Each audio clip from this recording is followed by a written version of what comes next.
Xavier Titelman notamment, vous avez co-signé cette tribune dans Le Monde où vous demandez d'envoyer des militaires issus d'une coalition européenne en Ukraine. Alors vous précisez bien qu'il ne s'agit pas de soldats pour aller se battre directement sur le front, mais il s'agit d'instructeurs militaires.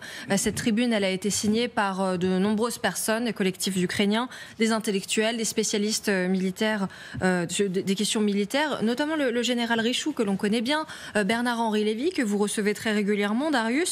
Et voici ce que l'on trouve dans cette tribune. Réunir une coalition européenne d'instructeurs militaires en Ukraine offrirait une aide considérable à ce pays agressé et serait une manière efficace de dissuader les attaques de l'armée russe. La capacité opérationnelle du pays en dépend face à son agresseur dont toute l'économie est tournée vers la guerre et qui reçoit un soutien toujours accru de ses alliés. Cessons au demeurant d'évoquer le risque d'une prétendue escalade. Le terme n'a aucun sens lorsqu'on se porte au secours d'un pays attaqué. Que dites-vous à ceux qui disent que c'est déjà trop tard ? Mais c'est jamais trop tard. Est-ce que la guerre va s'arrêter demain ?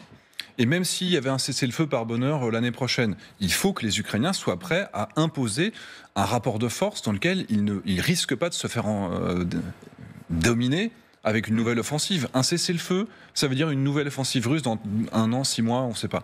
Donc il faut absolument qu'il y ait une montée en puissance qui perdure. Donc le timing, oui c'est tard, mais c'est jamais trop tard. Il faut les aider militairement.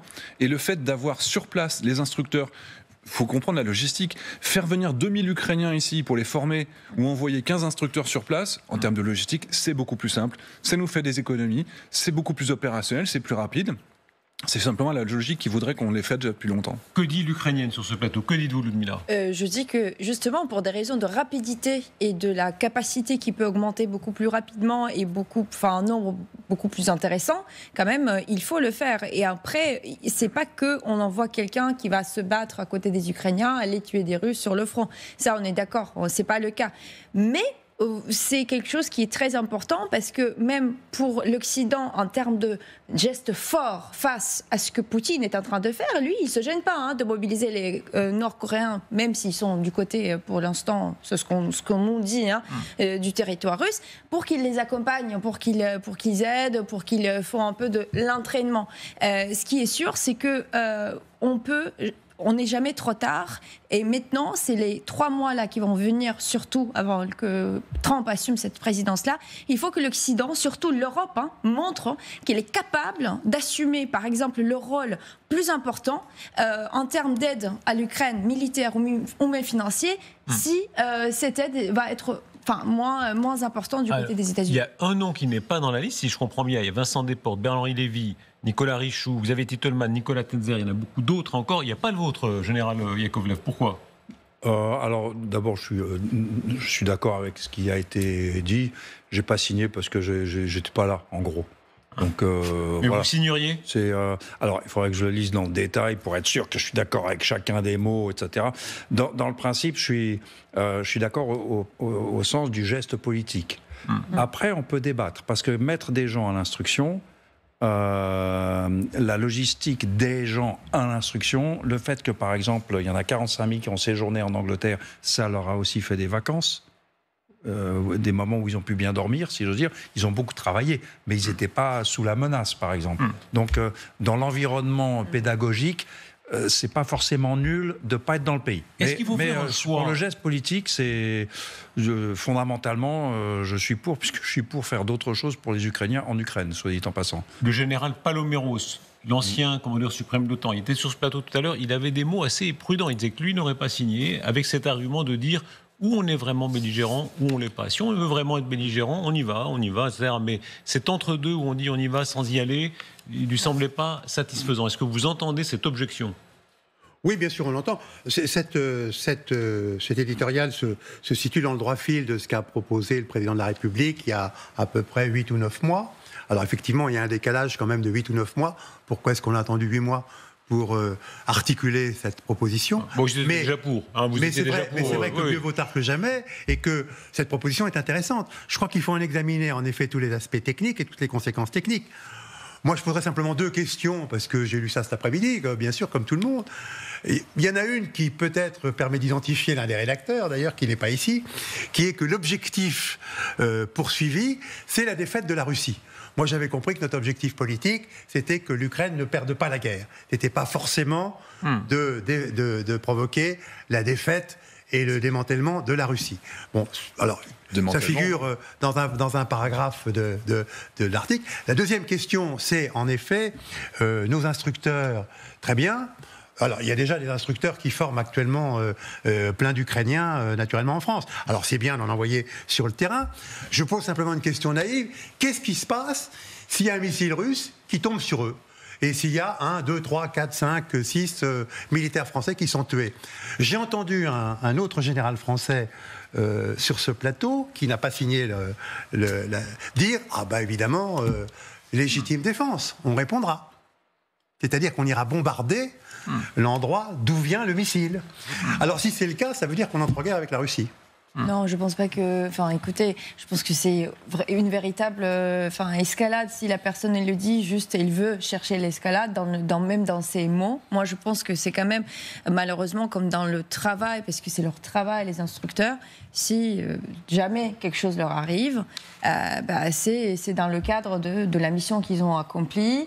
Effectivement, il y a toute cette question de répatriation de corps, comment ça sera perçu ici, mais moi ce que je sais, c'est que si on n'arrête pas Poutine, ça ne sera pas les instructeurs, ça sera les jeunes gens qui vont être morts. Et là, on va parler d'autre chose. Général Yakovlev, en même temps, ça peut sécuriser ces troupes ukrainiennes, parce qu'on sait aussi que la Russie n'a pas intérêt à entrer en guerre face à l'OTAN et n'irait donc pas tirer là où il y aurait des instructeurs. Alors, les Russes, ils ont déjà tiré sur des instructeurs. C'était dans les premiers mois de cette guerre, un camp pas loin de la Pologne, où allaient les instructeurs pendant la journée et ils rentraient chez eux le soir, et ce camp a pris des frappes quasiment dans les premières vagues.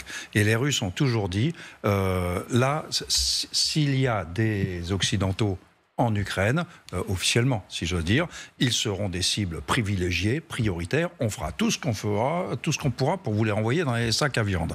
Donc je suis d'accord que si on envoie un instructeur dans une zone de guerre et tout, il accepte le risque. Mais la logique, pour moi, la logique ultime de faire de l'aide à la formation ukrainienne, déjà, il faudrait que ce soit, quitte à faire cet effort et à en payer le prix politique, il faudrait que ce soit un gros effort.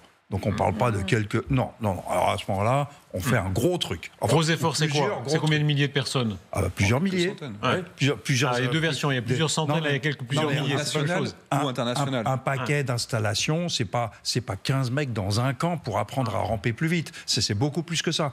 Et ça suppose, pour moi, la logique, c'est à ce moment-là, on prend en compte la protection aérienne de l'Ukraine. Vous voyez ce que je veux dire ? Il y a un coût complet, no-fly zone, parce que nous avons des gens en dessous. Ce que vous dites là est très important. Vous avez toujours dit de portage. Constance et cohérence. Je salue là chez vous, général. toujours, vous avez dit, il ne faut pas faire les choses à moitié. Si on envoie des hommes, effectivement, il y a la protection qui va avec, la protection aérienne. Donc, en réalité, on s'engage. Qu'on le veuille ou non, il faut dire les choses. Bah oui. Et c'était une tribune que vous aviez signée, et je crois qu'on avait tous les deux signé, sur la protection aérienne de l'Ukraine. Dans le monde aussi, pour protéger le ciel ukrainien. Je voudrais vous faire écouter le général Dutartre, qui était sur LCI. Alors lui, il va même plus loin que l'envoi d'instructeurs militaires en Ukraine.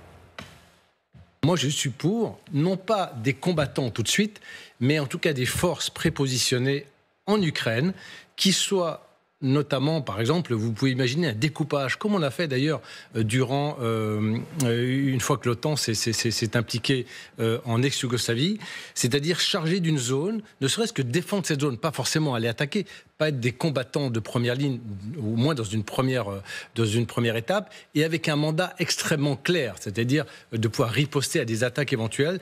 Pourquoi faire ? Pour soulager, si vous voulez, des centaines de kilomètres de front, là où il ne se passe pas grand-chose, mais au moins qu'il y ait une présence européenne.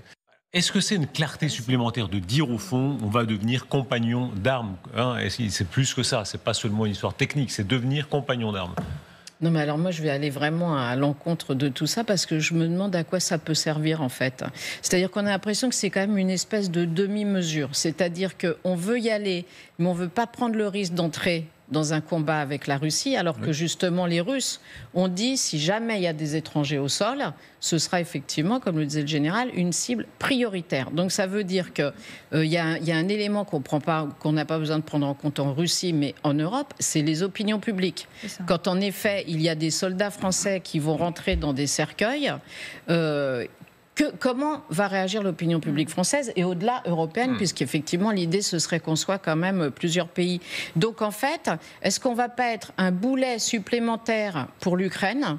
Parce qu'effectivement, il faudra qu'on réussisse à gérer à la fois sur le terrain le retour de ces hommes, les opinions publiques, alors qu'effectivement, on réussit plus dans la discrétion et en plus grand nombre à les former. L'autre chose, c'est que je pense qu'aujourd'hui, les Ukrainiens sont bien plus aguerris que nos militaires à nous. Et que tant qu'à former des hommes sur place, autant que ce soit ceux qui ont l'expérience du combat et du terrain sur place.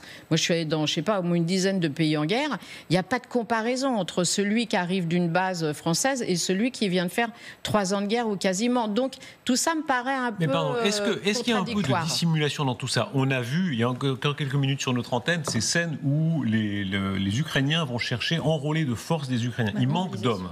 Il manque d'hommes, c'est un fait. De fait, s'il y avait des combattants français, ça les aiderait. On ne peut pas nier ça, qu'on le souhaite. Oui, mais des vrais combattants. Donc des vrais combattants. Donc pourquoi ne pas franchir ce seuil-là ? Mais il y a des vrais combattants qui sont aujourd'hui sur la frontière avec la Biélorussie ou avec la Transnistrie, qui servent à rien parce qu'il y a des milliers d'hommes avec des canons, etc., qui sont juste déployés là au cas où. Si on mettait des combattants français dans une zone de paix aujourd'hui pour faire du maintien de la paix... Donc vous y seriez favorable ? Évidemment. On parle bien de combattants cette fois, pas seulement d'instructeurs. De la défense aérienne pour protéger des villes comme Odessa, des combattants qui ne seraient pas engagés dans des combats et qui restent sur les arrières, et des instructeurs. Alors oui, il y a certains domaines dans lesquels c'est plutôt les Ukrainiens qui ont des choses à nous apprendre.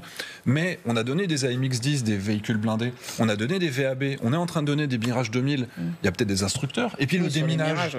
Et le déminage. Et puis la médecine de combat. Dans tous ces domaines-là, on pourrait soutenir la formation locale des Ukrainiens.